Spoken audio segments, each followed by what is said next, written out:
கர்த்தருடைய பரிசுத்த நாமத்துக்கு மகிமையும் கனமும் துதியும் ஸ்தோத்திரங்களும் உண்டாவதாக. All glory, power, honor and praise be to God Almighty now and forever. அன்பான தேவனுடைய பிள்ளைகளே, இந்த காலை வேளையிலே ஆராதனைக்கு வந்திருக்கிறவங்க யாவரையும் அன்போடு வணங்கி வாழ்த்தி நான் வரவேற்கிறேன். My beloved children of God, I greet you all in the name of our Lord and Savior Jesus Christ who have gathered here for this morning service. இந்த நாளிலும் பரிசுத்த ஆவியானவர் நமக்கு தேவையானவைகளை தந்து நம்மை ஆசீர்வதிக்கும்படியாய் அவர் வந்திருக்கிறார். This morning the Holy Spirit is in our midst to bless us with our requirements. இந்த நாளுடைய செய்தியின் தலைப்பு குறிப்பினால் அறிந்திருக்கிறேன். The topic for the sermon for the day is have learned by experience. குறிப்பினால் அறிந்திருக்கிறேன். Learned by experience. கண்ணை கட்டி காட்டுல விட்ட மாதிரி தான் இருக்கும். வாசிக்கலாம். ஆதியாகமத்தின் புஸ்தகம் 30ஆம் அதிகாரம் 26 முதல்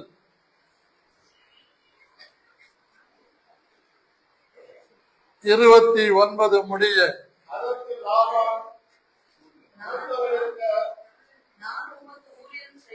நாம் உமக்கு ஊழியம் செய்து சம்பாதித்த என் மனைவிகளையும் என் பிள்ளைகளையும் எனக்கு தாரும், நான் போவேன்,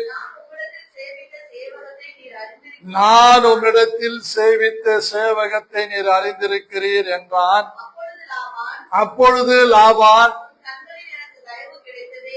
உன் கண்களில் எனக்கு தயவு கிடைத்ததே, ஆனால் நீ இரு, உன் நிமித்தம் கர்த்தர் என்னை ஆசீர்வதித்தார் என்று குறிப்பினால் அறிந்தேன். உன் சம்பளம் என்னதென்று எனக்கு சொல், நான் அதை தருவேன் என்றான். அதற்கு அவன், நான் உம்மை சேவித்த விதமும் உம்முடைய மந்தை என்னிடத்தில் இருந்த விதமும் அறிந்திருக்கிறேன். For the sermon of the day, let's turn to book of Genesis chapter 30 from 26 verses 29.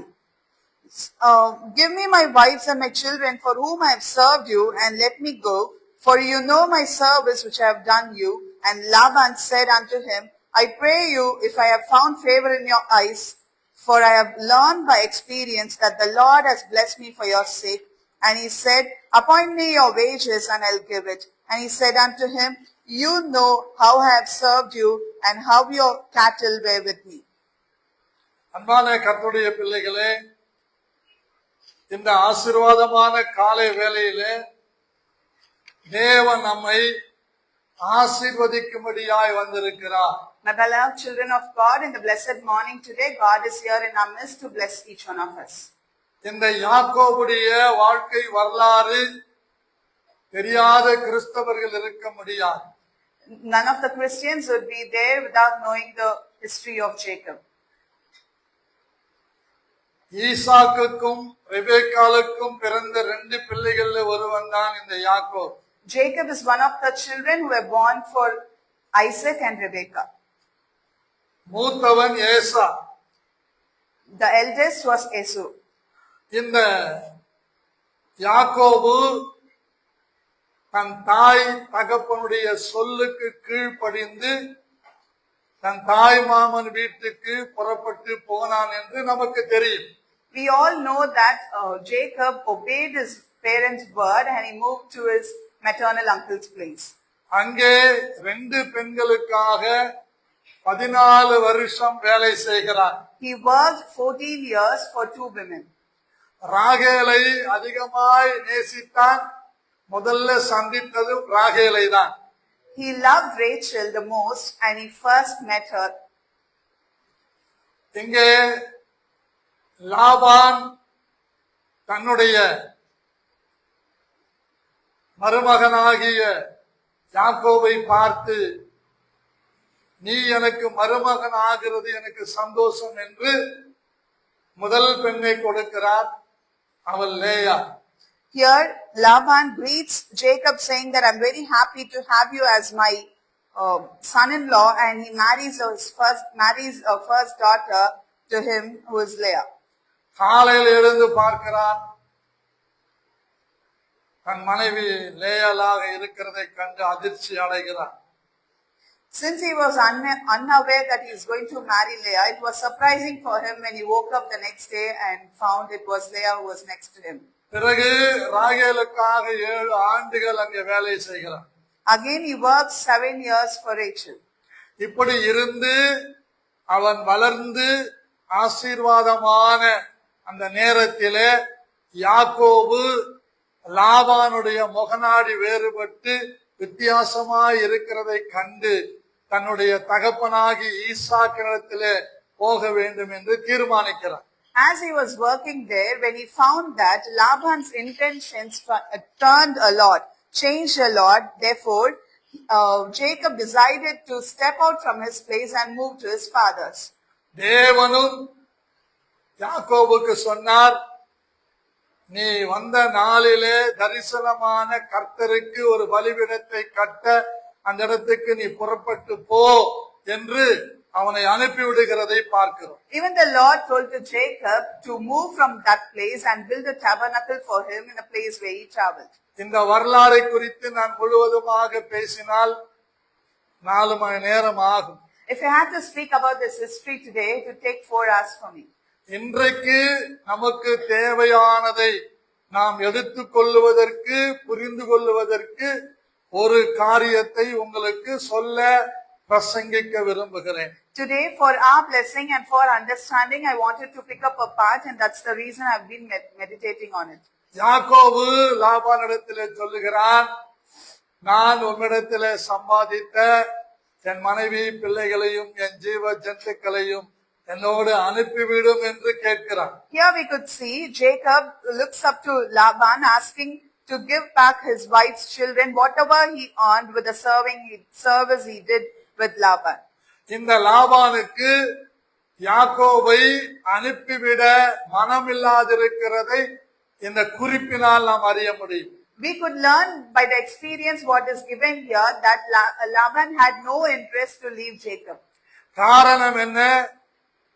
எப்பொழுது யாக்கோபு இந்த லாபான் வீட்டுக்கு வந்தானோ தேவன் அவனையும் அவன் மந்தைகளையும் ஆசீர்வதிக்க தொடங்கிவிட்டார். What is the reason for Laban disinterest to send Jacob? Because from the time Jacob entered Laban's house, they could see a lot of blessings through the cattle and in his house. இந்த லாபான் சொல்லுகிறான், உன் கண்களில் எனக்கு தயவு கிடைத்ததே ஆனால் நீ இரு. Here Laban tells unto him, if you have found favor in my eyes, please stay back. உன் நிமித்தம் கர்த்தரனை ஆசீர்வதித்தார் என்று குறிப்பினால் அறிந்தேன் என்று லாபான் சொல்லுகிறார். He also addressed saying that I have learned by experience that God has blessed me for your sake. அன்பான கர்த்தருடைய பிள்ளைகளே, நாம் ஆசீர்வாதமாய் இருப்பதையும் நம்மால் மற்றவர்கள் ஆசீர்வதிக்கப்படுவதையும் நம்மை பார்க்கிறவர்கள் குறிப்பினால் அறிந்து கொள்ளும்படி நம்முடைய வாழ்க்கை இருக்க வேண்டும் என்பதுதான் இந்த செய்தியின் சாராம்சம். My beloved people, let me tell you the essence of this particular message. It's nothing but from the experience that people gain out of living with us, they should testify that they are blessed because of our presence in their family or in work or wherever we go. Our life should set an example and a testimony. நிறைய குடும்பங்களிலே கல்யாணம் பண்ற சமயத்திலே மாமியாருங்க தான் ரொம்ப பேசுவாங்க. எங்க மாமியாருங்களை சொல்லு, நாங்க ஒரு நல்ல பொண்ணை பார்த்திருக்கிறோம், கடவுள் எங்களுக்கு ஒரு நல்ல பொண்ணை காட்டி இருக்கிறாரு, கர்த்தரே தான் காட்டினாருன்னு சொல்லி கல்யாணம் எல்லாம் மாக்குன்னு இறங்கி ஜாமுன்னு செய்து முடிப்போம். My beloved people, we could see that whenever there is a proposal or there is a marriage has been arranged, we could see a lot of mother-in-laws who would take the first step. I'm not talking about our mother-in-laws in general. they would take a first step saying that we have seen a good bride for my son or a good groom for my daughter, and we would like to take it forward with the blessing of God. எல்லாரும் பத்திரிகையில நோட்டீஸ்ல ஒரு வசனம் போடுவாங்க, இந்த காரியம் கர்த்தரால் வந்தது. My beloved people, in every invitation we could see there would be a verse. In every invitation that's given for marriage, we could see that this happened through God. This came from the Lord. நானு நோட்டீஸ்ல, கல்யாண நோட்டீஸ்ல எங்க பிள்ளைங்களுக்கு போட்டது, அதினதின் காலத்திலே கர்த்தர் சகலத்தையும் நேர்த்தியாய் செய்திருக்கிறார் என்று நான் போட்டேன். What I really added in the invitation of my children is God has made everything right in its time. கர்த்தருடைய பிள்ளைகளாகிய நாம் தொடங்கும் போது இருக்கிற அந்த வேகம், அந்த விகரஸ், அந்த பாசம், அந்த பற்று, அந்த பந்தம் 2 பிள்ளைகளுக்கு பிறகு முதல் பிள்ளைக்கே முற்றிலும் கோணலாக மாறிவிடுகிறது. 2வது பிள்ளைக்கு வீடு 2ஆக மாறிவிடுகிறது. My beloved people, after all this, what I could see is there is a way that's differing from what it's been planned, and it's taking a different direction in both the children's life. உங்களை யாரையும் ஊன் பண்ணுவதற்காக நான் பிரசங்கிக்கவில்லை, சத்தியத்தை நான் அறிவிக்கிறேன். நீங்கள் என்னை சத்துருவாக எடுத்துக்கொண்டாலும் சரி, என்னை உங்களுக்கு மித்ருவாக எடுத்துக்கொண்டாலும் சரி, கர்த்தர் மகிமைப்படுவார். I'm not here to wound or hurt anybody. I'm just telling the truth that is being given by God. Even if you consider me as an enemy, I have no difference of opinion in it. You can consider the fact. நமக்கு வேதம் என்ன கற்றுக் கொடுக்கிறது? எபிரேயர் 3:14 What does Scripture teaches us in Hebrews 3:14?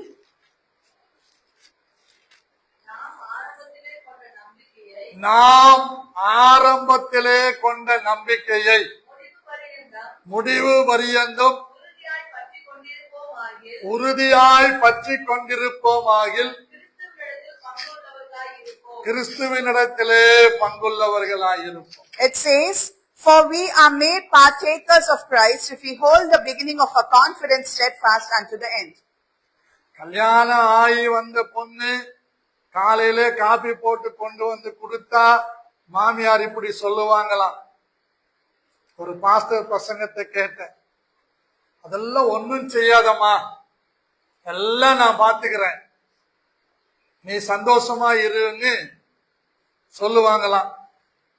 We could see when a married woman comes and brings a coffee next day morning, they would say, don't worry, we would take care of anything, you be happy about it. 2வது வாரம் புருஷங்கிட்ட போய் புள்ளகிட்ட சொல்லுவாங்களா, என்னடா உன் பெஞ்சாச்சி காலைல எழுந்து வீட்டை பெருக்க மாட்டேன்றா, பாத்திரம் கழுவ மாட்டேன்றா, காப்பி கூட போட்டு தர மாட்டேன்றாலேன்னு ஆரம்பிக்கும். Second week, they would start saying that, why is your wife not waking up early, not cleaning the house, not even giving us a coffee? முதல்லயே அவளை கெடுத்தது யாரு? மாமியார் தான். First, who spoiled the daughter-in-law? It was the mother-in-law who spoiled her in the very first week. ஆனா அடுத்து அவளுக்கு ஆப்போசிட்டா யாரு மாறுறாங்கன்னா மதர்-இன்-லா தான். Secondly, who turns out to be an enemy in opposite party, it's the mother-in-law again. ஆனா பெண்ணு வீட்டுல சொல்லி அனுப்புவாங்க, நீ புகுந்த வீட்டுக்கு போய் இருக்கிற, இங்க இருக்கிற மாதிரிலாம் இருக்கக்கூடாது, நீ வித்தியாசமா இருக்கணும்னு சொல்லி அனுப்புவாங்களாம். But every daughters are taught by their families that you cannot be the way you are in your family. You have to definitely change your ways and live a different way.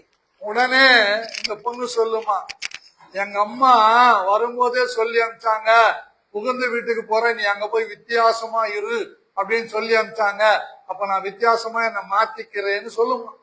This bride would tell to her in-laws family that when I started from their house, my parents told me, you have to live in a different way, so I would like to live in a different way. நம்ம வாழ்க்கையில சரியா நம்ம கவனிக்கணுங்க. யாரு என்ன சொல்லட்டும், என்ன செய்யட்டும், நாம எப்படி வந்தேமோ அதே போலவே முடிவு பரியந்தம் உறுதியாய் பற்றி கொண்டிருந்தால் கிறிஸ்துவினிடத்திலே பங்குள்ளவர்களாயிருப்போம். All of us should understand that according to Hebrews 3 verses 14, However we are made as a partakers of Christ, we are expected to hold on to the confidence which we had in the beginning, steadfast until the end. எல்லாரும் பிரசங்கத்துல சொல்லுவாங்க, இது நிமித்தம் தகப்பனையும் தாயையும் விட்டு மனைவியோட இசைந்திருப்பான்னு சொல்லுவாங்க. Everyone in the sermon of the wedding or any other sermon, they would say, hereafter you shall be apart from your parents and you shall be with your wife. அதனுடைய அர்த்தம் என்னவென்றால், தாய் தகப்பனை கனம் பண்ண வேண்டும், தாய் தகப்பனுக்குரிய காரியங்களை செய்ய வேண்டும், அதே சமயத்துல மனைவியை நேசிக்க வேண்டும் என்பதுதான் அதனுடைய பொருள். What is the real meaning of that particular verse is nothing but you have to do everything whatever your family requires, as in your parents require. Simultaneously, you have to be conscious about serving the needs of your wife as well. இங்கே நாம் பார்க்கிறோம், லாபான் 2 பெண்களை யாக்கோபுக்கு கட்டி கொடுத்திருக்கிறான், 2 வேலைக்காரிகளையும் யாக்கோபுக்கு கொடுத்திருக்கிறான். Here we could see Laban gets both his daughters married to Jacob and also gives 2 maids as a company to them. ஆனால் என்ன நடக்கிறது பாருங்க, ஒரு மாமனார் தன் மருமகனை பார்த்து, என்னை விட்டு நீ போக வேண்டாம் என்று வேண்டிக் கொள்ளுகிறதை ஒரு ஜபமாக அதை நான் பார்க்கிறேன். What could we really see here? It could be a plead from Laban telling unto his son-in-law. It's really a respectful thing, like he is telling him, do not leave this place, do not go away from me. இங்க லாபான் சொல்லுகிறார், உன் கண்களில் எனக்கு தயவு கிடைத்ததேயானால் நீ இரு. Here Laban says, if you feel that you have found favor in my eyes, please continue to stay. அப்படி என்றால் அர்த்தம் என்ன? What does it really mean? யாக்கோபு குணசாலியும் கூடாரவாசியுமா இருந்தார் என்பதை நிரூபிக்கிறது. It proves that Jacob was a person who could be with this family and he was very considerate about the family. Boaz ரூத்தை பார்த்து சொல்லுகிறார், நீ இப்பொழுது குணசாலி என்று என் ஊரார் எல்லாரும் அறிந்திருக்கிறார், உன் முந்தின குணத்தை பார்க்கிலும் உன் பிந்தின குணம் நற்குணம் என்று சொல்லுகிறதை பார்க்கிறோம். We could also see how Boaz greets Ruth saying that I could see your goodness and I could see your character, your virtues. The entire people in this place would see and praise God for your richness and goodness. ஒரு லாபான் தன் மருமகனை தன் வீட்டை விட்டு போகிறதை விரும்பாத ஒரு அருமையான சத்தியத்தை இங்கே நாம் பார்க்கிறோம். We could see a beautiful truth that a father-in-law doesn't want his son-in-law to leave the house.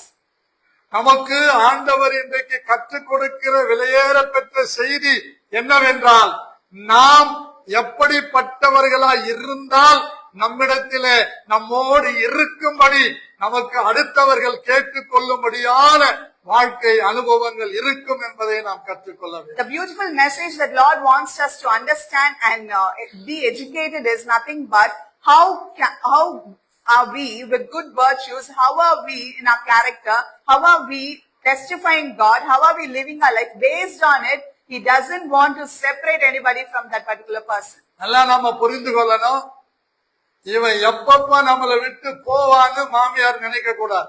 We have to understand very carefully. The mother-in-law shouldn't feel that when would this person leave the house? When would this person move away from me? இவன் எப்ப சாவான்னு மருமகன் நினைக்க கூடாது. A daughter-in-law shouldn't feel that when would this mother-in-law pass away? When would her life ends in this world? இது தேவனால் ஏற்படுத்தப்பட்ட உறவு. இந்த உறவிலே பிசாசு வைப்பான் பிரிவு. This relationship, this bond is created by God, and definitely Satan wouldn't be happy about it. He would bring enmity in midst of you. இதுலயும் அவங்களா தேடிக்கிட்டா எங்களுக்கு நிம்மதி. நாங்களா தேடி வச்சேன்னு வச்சுக்கோங்க, படு பள்ளத்துல கொண்டு போய் தள்ளிட்டாங்கன்னு சொல்லுவாங்க. Even in this, if anybody sees their life according to their own will, it's a piece to the pastors. If not, if we match them, they would say we push them into a pit. இங்கே லாபான் யாக்கோபை பார்த்து கேட்கிறார், உன்னுடைய கண்களிலே எனக்கு தயவு கிடைக்க வேண்டும், ஆகவே நீ என்னோடவே இரு. Here Laban says unto him, I would like to have favor, find favor in your eyes, so please continue to stay here. அப்ப லாபானுக்கும் யாக்கோபுக்கும் மிஸ் அண்டர்ஸ்டாண்டிங் வரவே இல்லையா? வந்தது. 10 முறை லாபான் யாக்கோபு சம்பளத்தை மாத்தினான். தன்னுடைய மனைவி பிள்ளைகளுக்காக சகித்து கொண்டு வேலை பார்த்தான். கர்த்தர் யாக்கோபை கைவிடவில்லை. Does it mean that there was no misunderstanding between Laban and Jacob? Definitely not. There were a lot of misunderstandings, and Laban changed Jacob's wages 10 times, and yet Jacob was very quiet and calm, considering the fact for his children and for his wives. இங்கே தனக்கு நடந்த கொடுமைகளை எல்லாம் தன் மனைவிகளிட்ட சொல்லுகிறார். உங்க அப்பா பாரு, இப்படி எல்லாம் பண்றாரு, அப்படி எல்லாம் பண்றாரு, என்ன வஞ்சிக்கிறார் கூட சொல்லி இருக்கிறார். ஆனா மாமனாருக்கு எதிர்க்க நின்னு என்னை ஏமாத்திட்ட, என்னை இப்படி பண்ணிட்ட, அப்படி பண்ணிட்டேன்னு ஒரு வார்த்தையும் பேசல, சகித்து கொண்டான். He in fact has told his wives many a time, like, look, your father is doing this to me, your father is not loyal to me, so many things, but not in front of Laban. A word he spoke against him, because he had the fear of God and he sacrificed and controlled everything for his wife and children's sake. தினந்தோறும் நான் வசனம் போடுகிறபடிதான் சில நாட்களுக்கு முன்பு இந்த அப்பொழுது லாபான் என்ற வார்த்தையை அப்பொழுது என்ற தலைப்பிலே டெய்லி போட்டுக்கிட்டே இருக்கிறேன். அதுல இருந்து ஒரு வாரமா கர்த்தர் என்னோடு இடைப்பட்டு கொண்டே இருந்தார். இரவு உட்கார்ந்த செய்தியை நான் ஆயத்தப்படுத்தினேன். As I regularly post verses every day morning, I have started, a couple of weeks ago, I started to post with the word then. From that time, God has been speaking to me to talk about Laban and Jacob, and that's why last night I was insisted a lot, and God spoke to me. I meditated and prepared it for you. என்னை அதிகமாய் தொட்ட, என் கண்களை குளமாக்கின, என்னை உற்சாகப்படுத்தின ஒரே ஒரு வார்த்தை தான், லாபான் தன் மருமகனாய் இருக்கிற யாக்கோபை பார்த்து, உன் கண்களிலே எனக்கு தயவு கிடைத்தது உண்டானால் நீ என்னிடத்திலே இரு. The one thing that touched me the most, the one thing that pricked me and made me feel so much is nothing but the verse which says, Laban said unto Jacob, I pray you, if I have found favor in your eyes, don't leave me.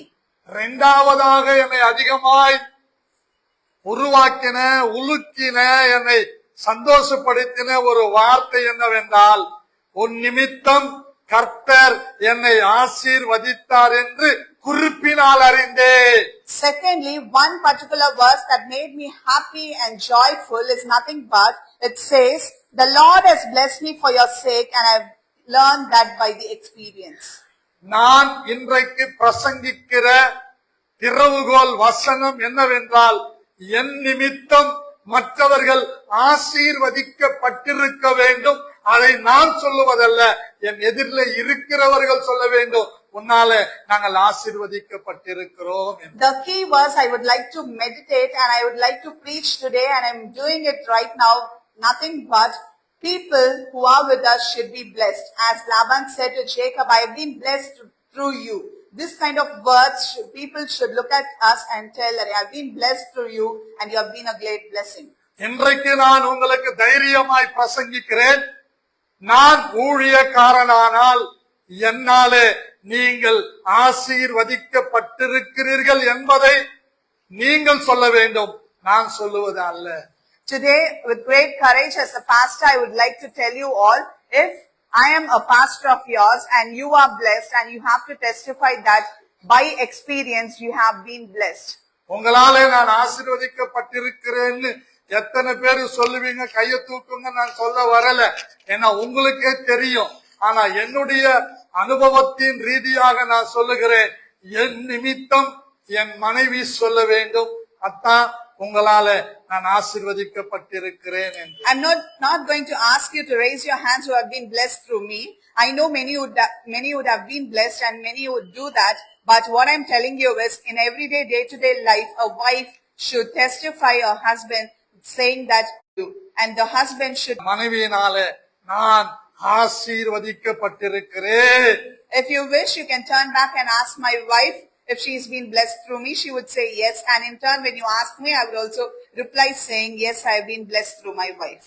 எனக்கு திருமணமாகி என் மனைவி என் வீட்டுக்கு வரும்போது என்னுடைய சம்பளம் 88வது வருடம் September மாதம் 250 ரூபாய் எனக்கு சம்பளம். The first time when my wife came to my house after marriage, that's in September 1988, my salary was, it's 250 rupees. 70 ரூபாய் வீட்டு வாடகை. 70 rupees was the house rent. எங்க ஸ்தாபனத்திலே எங்க யார் கொடுத்தாலும் அதை வாங்கி பில் போட்டு வைக்கணும், அதை திரும்ப அங்க கொடுக்கணும். நாங்க செலவு பண்ணிட்டாலும் எங்க சம்பளத்துல கட்டடிச்சிடுவாங்க. In the team that I was learned the ministry and I was ministering in that particular association, in that particular ministry, the rule is whatever we receive, we have to account it. If we don't account it, if I don't submit a bill, they would not accept me. எங்களுக்கு கொடுக்கப்படுகிற சம்பளத்தை குறித்து நான் என் எஜமானிடத்திலே, என்னை உருவாக்கின தேவனுடைய மனுஷனிடத்திலே போய் ஒரு நாளும் முறுமுறுத்ததில்லை. என் மனைவியும் நானும் முறுமுறுத்து கொண்டதும் இல்லை. I have never blabbered. I have never said that this is not sufficient for me to the master who pays me every month. Nor myself and my wife did not sit and talk ill about the wages we receive.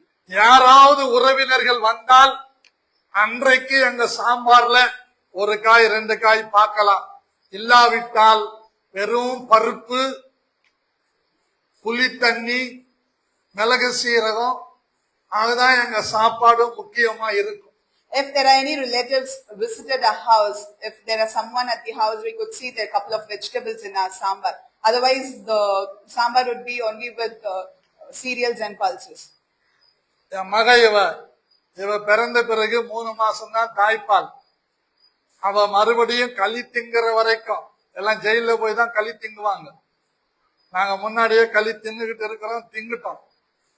இந்த அம்மா அந்த களிய திங்குற வரைக்கும் சக்கரை தண்ணி குடிச்சுதான் வளர்ந்தாங்க. So 3 months I had mother's milk, after which I had to intake only sugar syrup, and until the time we were served with ragi balls. ஒரு நாளும் எங்களுக்குள்ளே சண்டைகள் வந்ததில்லை. எங்க 2 பேருக்கு தனிப்பட்ட விதத்துல சண்டைகள் வந்ததில்லை. அந்த 3வது ஆள வரும், ஆனா உடனே நாங்க ஆசீர்வாதமாக இருப்போம். We have never fought for our own sake. There was no fighting or quarrel happened between 2 of us just because of each of us. There were never such things. And if there was a quarrel, it would have been only through the third person. And even that point of time, without anybody's knowledge, we would hold our hands and condemn the spirit that's coming against us. திருத்தணியிலே pastor Johnson என்று ஒருவர் இருக்கிறார். கேட்பார், நான் என்ன statement. Both belong to a same kind of mindset and both work with the same spirit and you are equal. இந்த வேளையிலே எங்களை மையமாக வைத்து சொல்லப்படுவது உங்களுக்காகத்தான் என்பதை நீங்கள் புரிந்து கொள்ளுங்கள். At this point of time, I'm just telling us as an example, is only for your sake. ஒரு நாள் என் மனைவி அவங்க அம்மா வரும்போது, உன் மருமக இப்படி எல்லாம் செஞ்சான், இப்படி எல்லாம் பண்ணான்னு சொன்னதில்லை. நான் வேணா 1-2 எங்க மாமியார் கிட்ட சொல்லி இருக்கிறேன். Not even once when my mother-in-law came to our house, my wife went and told her, your son-in-law is doing this to me. And whatever the situation might be, she have never told anything about me, but I might tell 1 or 2 things to my mother-in-law. என் வீட்டுக்கு வந்த என் மாமியார் வந்திருந்தாலும், என் சகலர்கள் வந்தாலும், எங்கள் மைத்துனர்கள் வந்தாலும் ஒருவரும் எங்களை குற்றப்படுத்த முடியாது. குற்றப்படுத்த நாங்கள் இடம் கொடுக்கவில்லை. நாங்கள் எல்லாருக்கும் இன்றைய வரைக்கும் ஆசீர்வாதமாகவே இருக்கிறோம் என்பதை தைரியமாய் என் அபிஷேகத்தின் மேல் ஆணையிட்டு சொல்லுகிறேன். I would like to tell you all that any relatives come to our house, any cousins or any relations who come to our house cannot condemn or point out us saying that we have done something ill. But definitely I would tell you with great courage, on the anointment I have received from God, I would like to tell you we have been a blessing to our family and to many people, and still we continue to be a blessing. எனக்கு உறவினர்கள் வர்றாங்கன்னா அவ்வளவு சந்தோஷம். ஏன்னா நம்ம கடை பக்கம் கூட அனுப்பிச்சதில்லை. எது வேணாலும் இப்பதான் போன், அப்ப நேரா ஓடுவேன். கிராமத்துல எங்க மாமியார், எங்க சகல, எங்க மச்சனெல்லாம் வந்திருக்கிறாங்கன்னு சொல்லுவேன். விசுவாசிங்க கோழியை பிடிச்சு கொடுத்து நல்லா ஆக்கி போடுங்க அங்கிள், நல்லா ஆக்கி போடுங்க பாஸ்டர்னு அனுப்புவாங்க. now is that I couldn't go anywhere because everything is on the phones. But those days in the villages, there's no phones. We have to run to get anything. I get filled with joy because I love people coming to my house. When my cousins or relatives come to my house, I go across the village, and when I tell my believers that they have come, immediately I don't have to go to the shop. They would give me the chicken. They would give everything that's been growing around, and they would tell me like, go ahead and give them good meal. என் மாமியார் வீட்டார் வந்து விட்டால் என் மனைவி அமைதியா இருப்பாள். நான் தான் ரெக்கை கட்டி ஆடுவேன். எங்க மாமி வந்திருக்கிறாங்க, எங்க மச்சான் வந்திருக்கிறான், என் சகலம் வந்திருக்கிறான், எங்க அண்ணி வந்திருக்கிறாங்கன்னு ஓடுவேன். பாக்குறவங்க சொல்லுவேன், பாஸ்டர் என்ன சந்தோஷமா இருக்கிறீங்க, இந்த மாதிரி வந்திருக்கிறாங்க, ரொம்ப சந்தோஷமா இருக்கிறேன். 10 ரூபாய் கொடுக்க யோசிக்கிற விசுவாசி கூட அன்னைக்கு 100 ரூபாய் கொடுப்பாங்க என்கிட்ட. My beloved people, I get filled with joy only when I see my in-laws family coming to my house.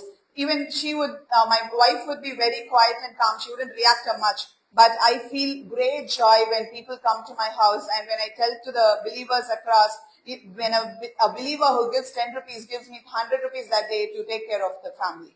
தேவனுடைய பிள்ளைகள் சரியாக புரிந்து கொள்ள வேண்டும். என் நிமித்தம் என் மனைவி ஆசீர்வதிக்கப்பட வேண்டும். என் மனைவி நிமித்தம் நான் ஆசீர்வதிக்கப்பட்டிருக்க வேண்டும். என் நிமித்தம் சபை ஆசீர்வதிக்கப்பட்டிருக்க வேண்டும். என் நிமித்தம் நான் போயிருக்கிறேன் மாமியார் வீடு ஆசீர்வதிக்கப்பட்டிருக்க வேண்டும். என் மனைவி நிமித்தம் என் வீடு ஆசீர்வதிக்கப்பட்டிருக்க வேண்டும். இதுதான் இந்த செய்தியின் சாராம்சம். குறிப்பினால் அறிந்திருக்கிறேன். My beloved people, the children of God, it's very important for you to understand the fact that any husband should be blessed through his wife. Any wife should be blessed through her husband.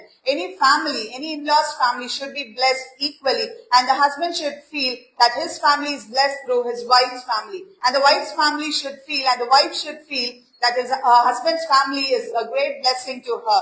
This is what actually the essence of the message for the day, which we understand the fact that Laban says he learned from this experience.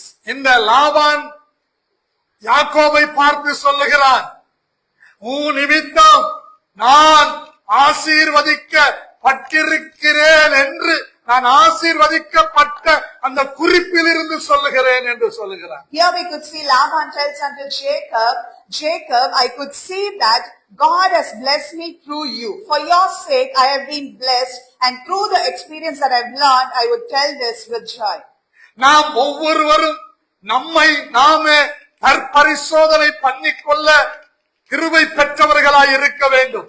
இந்த உலகத்தில் வரும்போது நாம் கொண்டு வந்தது ஒன்றுமில்லை, கொண்டு போகிறது ஒன்றுமில்லை. மூக்கில இருந்த மூச்சு இல்லைன்னா வாழ்க்கைய போச்சு. My beloved people, the people we are living in this world should we already have a grace to self-evaluate each one of us.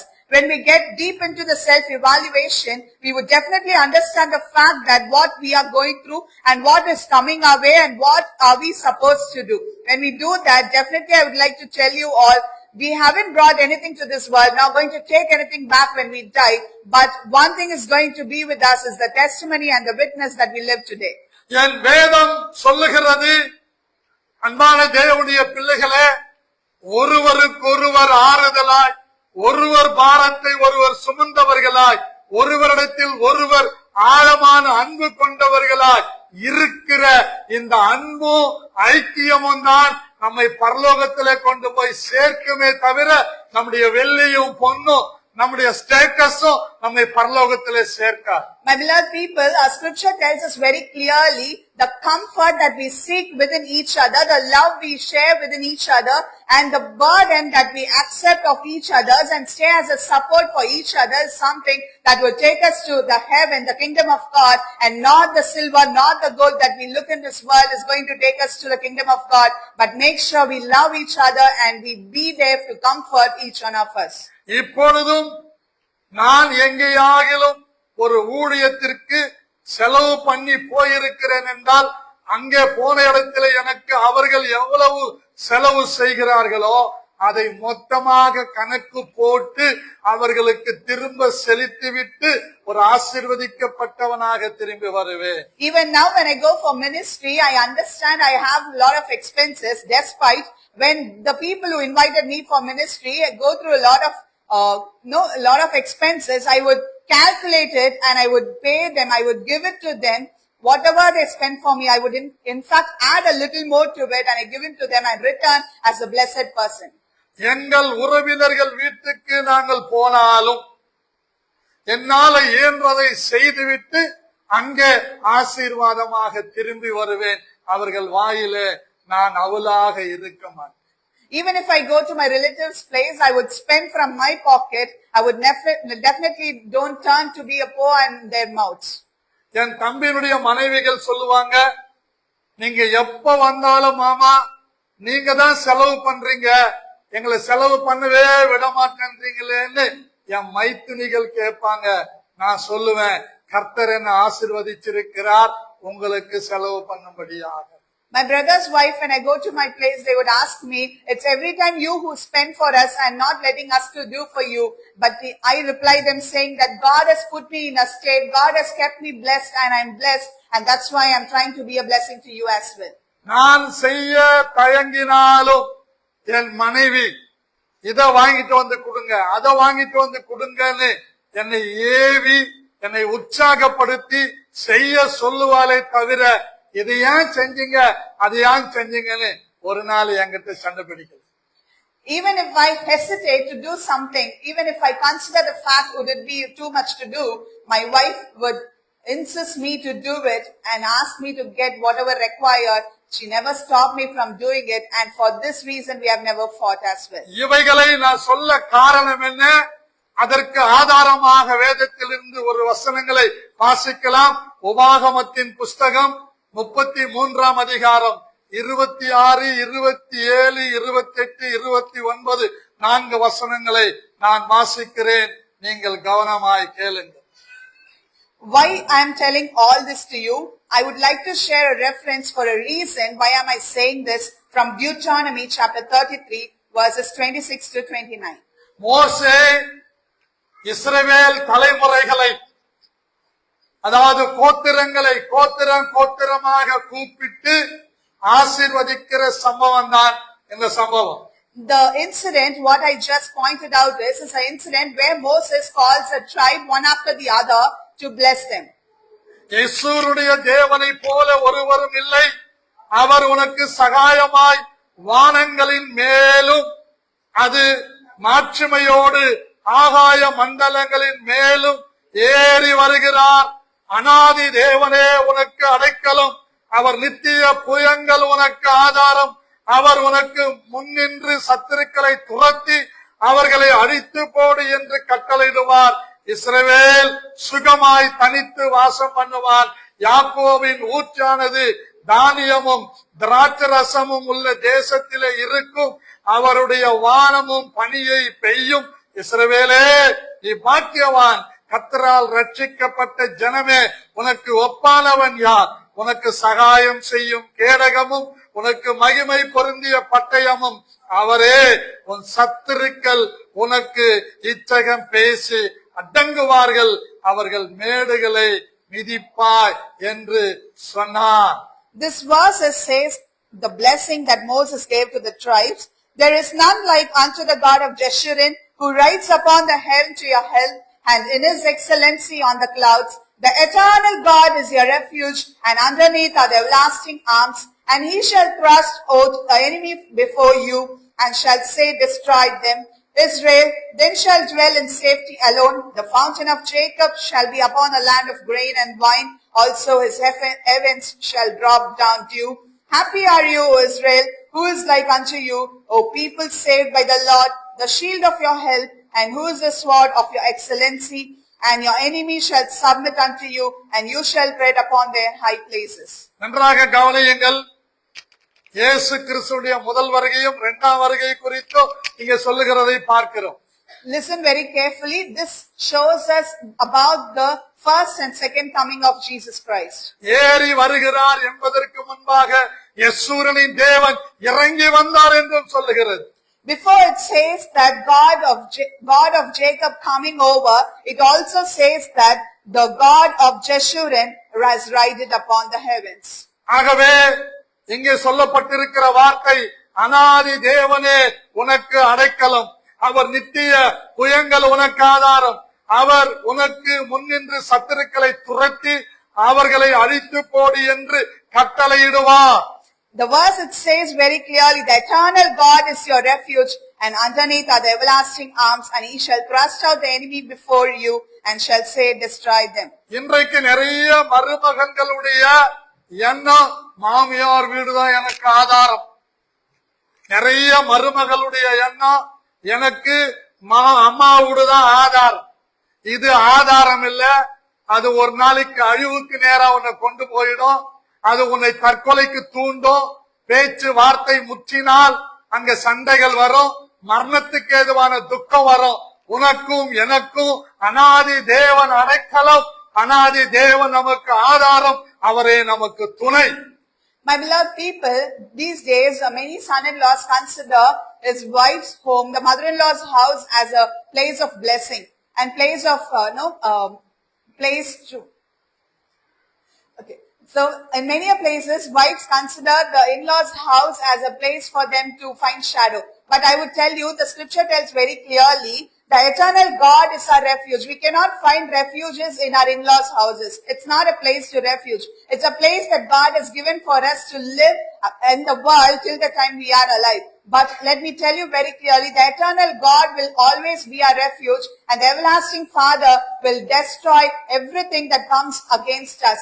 If we consider their houses, our houses as a refuge, definitely that will lead to destruction, and one point of the time there'll be hatred, there'll be curse, there'll be unhappiness, and there'll be a lot of things which is unpleasant. நன்றாக புரிந்து கொள்ளுங்கள், உங்களுக்கும் எனக்கும் அனாதி தேவன் தான் அடைக்கலம். மாமியார் மாமனார் அடைக்கலம் இல்ல, சொந்த பந்தங்கள் அடைக்கலம் இல்ல. உனக்கும் எனக்கும் ஒரு அடைக்கலம் இருக்கிறது என்றால் என் இயேசுவின் 5 காயங்களில் ஏற்பட்டிருக்கிற பாதுகாப்பு தான் நமக்கு அடைக்கலம். Let me tell you very clearly, please understand the fact that the refuge is found only in the place of the Lord, and it's not found in any houses. I tell you, the cross that Jesus crucified is a place of refuge for you and me, and the heavens is everlasting place where we could rest and not in the world. ஓங்கிய புயத்தினாலும் பலத்த கையினாலும் இஸ்ரவேலர்களை வனாந்தரத்திலே நடத்தி அவர்களுக்கு தண்ணீரை கொடுத்து, அவர்களுக்கு மன்னாவை கொடுத்து, அவர்களுக்கு காடைகளை கொடுத்து, அக்கினி ஸ்தம்பத்தினாலும் மேக ஸ்தம்பத்தினாலும் நடத்தி கானான் தேசத்துக்கு கொண்டு வந்து சேர்த்த அந்த மகிமையான தேவனை நம்முடைய ஒரு கைப்பிடி அளவு இருதயத்திலே வைத்திருக்கிறோம். அவரே நமக்கு அனாதி தேவன், அவரே நமக்கு அடைக்கலம். People, let's understand the fact, the person, the God who brought Israelites out of Egypt with his sword, with his all kind of kindness that he showed towards the people of Israel. He is the person who guided the Israelites through the valley and through the place of destruction, through where we couldn't find anything, and there is nothing in that particular land, but yet God provided them water, God provided them the food of the angels, manna, and God made sure that people live peacefully. And that God is a mighty God and a powerful God, where we can hold him to the size of the palm, and we can hold him in our hearts, where we could say that Lord is our refuge and he is our comforter. நான் தைரியமாக சொல்லுவேன், எனக்கு எங்க மாமியார் வீட்டுல கொடுத்து நான் வசதியாகி விட்டேன், எனக்கு எங்க வீட்டுல கொடுத்து வசதியாகி விட்டேன் என்று சொல்லுவதற்கு மாறாக எங்க அப்பன் சொன்னாரு, உனக்கு ஒண்ணுமே இல்லைன்னா சாகரத்துக்கு ஒரு மாசத்துக்கு முந்தி அவர் எனக்கு வந்து நிலத்தை எழுதி கொடுத்தார். அதுல ஒரு பாதியை தான் ஜீசஸ் கம்பேஷன் ட்ரஸ்ட் கொடுத்தேன். அதை அடக வச்சு இந்த இடத்தை வாங்கினேன். இன்னைய வரைக்கும் இதை நடத்தி கொண்டிருக்கிறது யாரை கொண்டு என்று சொன்னால், என் தனிப்பட்ட வல்லமையை கொண்டு, அதிகாரத்தை கொண்டு அல்ல, தேவனாகிய கர்த்தரே எனக்கு அடைக்கலம். அவர் நித்திய புயங்கள் ஆதாரம். அந்த ஆதாரம் யார் வழியாக என்றால் என் சபை மக்கள் வழியாக நான் ஆசீர்வதிக்கப்பட்டிருக்கிறேன். I would tell you all with great courage, it's not because of one man, not because of just me, or not because of my wife's family, or not because of my father's family, I'm blessed, or I'm here in this position. I'll tell you, my father said he's not going to give me anything because I accepted Jesus. But before 1 month before he passed away, he called us and wrote us his will and gave a part of the land to us. From that I sold and I got and I gave it to the Jesus Compassion Trust, and that's with that particular property I pledged and I got this land. And I would say that it's not by my might, it's not by my power, it's not by my own will, but only through the will of God, through the might of God, through the power of God, I was able to withstand everything, and God is leading us miraculously at this point. அநாதி தேவன் எனக்கு அடைக்கலம் என்று யார் சொல்லுகிறார்களோ அவர்கள் சுகமாய் தனித்து வாசம் பண்ணுவார்கள். Whoever says the eternal God is my refuge, they would live peacefully and they would be at a calm place. யாரெல்லாம் அநாதி தேவன் என் அடைக்கலம், அவர் நித்திய புயங்கள் எனக்கு ஆதாரம் என்று சொல்லுகிறார்களோ அவர்களுக்கு யாக்கோபின் ஊற்றுகள் இருந்து தானியமும் திராட்சரசமும் பெற்று செழித்திருப்பார்கள், சுகித்திருப்பார்கள். My beloved people, whoever says that I am under the everlasting arms and that is a blessing for me, those says this shall not find thirst anywhere. They shall be filled with the blessing of the land with the grain and wine from the fountain of Jacob. யாக்கோபின் தேவன் என் அடைக்கலம், அவர்தான் எனக்கு ஆதாரம் என்று யாரெல்லாம் சொல்லுகிறார்களோ அவர்கள் வானத்தின் பலகணங்களை திறந்து ஆசீர்வாதங்களையும் தேவன் அனுப்புகிற பணியையும் பெற்று சுகித்திருப்பார்கள், செழித்திருப்பார்கள். அவர்கள் தேவனால் ஆசீர்வதிக்கப்பட்டவர்கள். Whoever says Lord of God is my refuge, Lord of God's arm is everlasting and I am underneath it, they would definitely taste all the blessings of heaven and they shall drop like a down dew. Beloved sister and brother, I have depend only Jesus Christ. Cannot depend any man, any wealth. அன்புள்ள சகோதர சகோதரியே, நம்ம சார்ந்து இருக்க வேண்டியது தேவன் ஒருவரை மாத்திரம் தான். உலகத்தில் இருக்க எந்த சாத்தியங்களும் கிடையாது. நாம் எதையும் சார்ந்து கொண்டிருக்க தேவன் நம்மை அழைக்கவில்லை. நமக்காக எல்லாவற்றையும் சிலுவையிலே செய்து முடித்த கர்த்தரை சார்ந்து கொள்ளுகிறவர்களை தரித்திரமாய் விடமாட்டார். அவர்களை அன்ன காவடிகளாக விடமாட்டார், பரதேசிகளாக விடமாட்டார். அவர்கள் செல்வ வாழ்வாய் வாழும்படி, அவர்கள் சுகித்திருக்கும்படி ஆசீர்வதிக்கப்பட்டிருப்பார்கள், ஆசீர்வதிக்கப்படுவீர்கள். My beloved people, whoever God has called, He would definitely not leave them as a refuge. He would make sure that we live a peaceful and a blessed life, and always shall be a blessing in the courts of heaven, and always shall be blessing wherever we live. நான் ஒவ்வொருவரையும் விரல் விட்டு சொல்ல முடியும், இந்த குறிப்பினால் நீங்கள் ஆசீர்வதிக்கப்பட்டிருக்கிறீர்கள் என்று, இந்த குறிப்பினால் நீங்கள் ஆசீர்வாதமாய் இருக்கிறீர்கள் என்று, இந்த குறிப்பினால் நீங்கள் ஆசீர்வதிக்கப்பட சித்தமுள்ளவர்களாய் இருக்கிறீர்கள் என்று என்னால தைரியமாய் சொல்ல முடியும். ஆகவே நான் சொல்லுகிறேன், கர்த்தரை மாத்திரம் சார்ந்து கொள்ளுங்கள், வீட்டை சார்ந்து கொள்ளாதிருங்கள், உறவுகளை சார்ந்து கொள்ளாதிருங்கள். கர்த்தரை சார்ந்து கொள்ளுகிறவர்களை கர்த்தர் ஒரு நாளும் வெட்கப்பட்டு போக விட மாட்டார். I could tell you all, I could point out each one of you saying that you were a blessing. You shall be a blessing and you are expected to be a blessing and in the arms of the Lord. If you consider to be a refuge in the arms of the Lord, definitely God is going to make you a great nation. Definitely God has a great plan for you, but I'm telling you, seek God and consider only Him as your refuge, not the relationship in the world, not the families in the world, not the place that's given to you now, but everlasting Father, the eternal God has kept something special in His place for you and His blessings are mighty. பக்கத்துல கையை பிடிச்சு சொல்லுங்க, யாக்கோபின் தேவனை The Lord of Church சார்ந்திருக்கிற நீங்களே பாக்கியவான்கள். you are blessed. நீங்கள் கர்த்தரால் ரட்சிக்கப்பட்ட You are blessed. ஜனம். உமக்கு ஒப்பான எந்த ஜனமும் பூமியில் இல்லை. நீங்கள் விசேஷித்தவர்கள். You are special. உனக்கு சகாயம் செய்யும் கேடகமாக, உமக்கு மகிமை பொருந்திய பட்டயமாக, Everlasting sword, mighty sword. உன் சத்துருக்கள் உனக்கு எதிராய் பேசி அடங்கும்படி, I shall make all your அவர்கள் மேடுகளை நீ மிதிக்கும்படி You shall stamp it. உன்னை பாக்கியமாக வைத்திருக்கிறார். God is blessed you. ஆசீர்வாதமாக வைத்திருக்கிறார் God has made you a blessing. என்பதை நீங்கள் பெற்ற ஆசீர்வாதங்களின் குறிப்புகளை வைத்து தேவனுக்கு மகிமை செலுத்துங்கள். ஆமென், ஆமென், அல்லேலூயா. என் அன்பான கர்த்தருடைய பிள்ளைகளே, கர்த்தர் உங்களை அதிகமாய் ஆசீர்வதிப்பாராக. My beloved children of God, may God bless you all ever. அப்படியே நாம் இருக்கிற இடத்திலே முழங்கால் படியிட்டு Let's kneel in the places where we are. வலது கரத்தை தலைமேல் வைத்து Lay your right hand on your head. இப்ப சொல்லுங்க, ஒரு பிரதிஷ்டையோட நம்ம புறப்பட்டு போக போகிறோம். Now we are going to move with a dedication.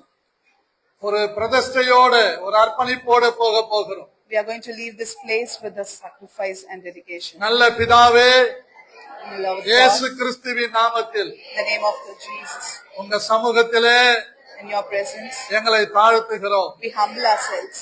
ஆவியானவரே, My Holy Spirit, இந்த காலை வேளையில in this morning, மனுஷரை சார்ந்து கொண்டிருந்த நாட்களை the days we எங்களுக்கு மன்னியும். forgive us. உறவுகளை சார்ந்து கொண்டிருந்த நாட்களை Forgive us for relying on எனக்கு மன்னியும். relations.